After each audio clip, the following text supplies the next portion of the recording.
मी इथं बसले तर चालेल ना? हो. मी ह्या समोरच्याच लायब्ररीत काम करते आणि सोबत PhDचा स्टडीसुद्धा करते.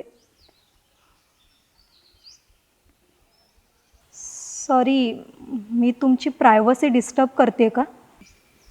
मी इथेच ऑफिसमध्ये मॅनेजर आहे. बसतो येऊन असाच कधीतरी. मी गेली 3 महिने तुम्हाला बघते.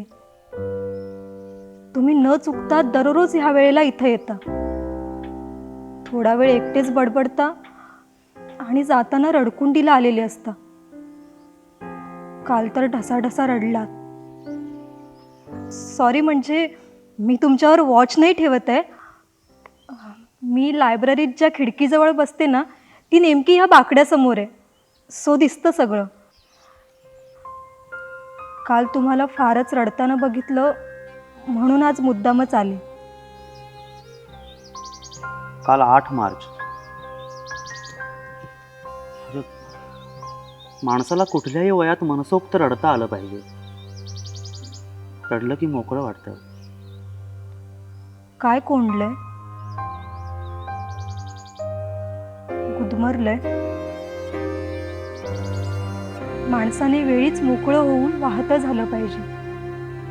नाहीतर माणूस असो वा पाणी, तुंबलं तर कुचतंच.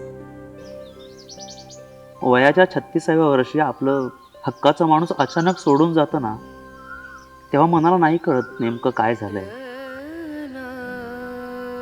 8 वर्षांचा हक्काचा सहवास असा भरून राहिला नसानसात. त्याचा निचरा व्हावा तरी कसा? वाहत्या अश्रूंसोबत आठवणींचा खारटपणा संपेली, पण माझ्या श्वासात भरून राहिलेला तिच्या श्वासांचा गोडवा आटणं अशक्य. तुमची पिढी फारच सेंटी आहे. अंधारात आपली स्वतःची सावलीही साथ सोडून जाते, तर माणसांचं काय? स्वतःची सावली कधीही साथ सोडून जात नाही. ती अंधारात फक्त आपल्याला दिसत नाही एवढंच. तिची साथ उठून दिसायची असेल ना, तर आपल्याला अंधार सोडून बाहेर पडावं लागतं, उजेडत जावं लागतं. इतकं खोल प्रेम करणाऱ्या माणसाला कसं काय कोणी सोडून जाऊ शकतं?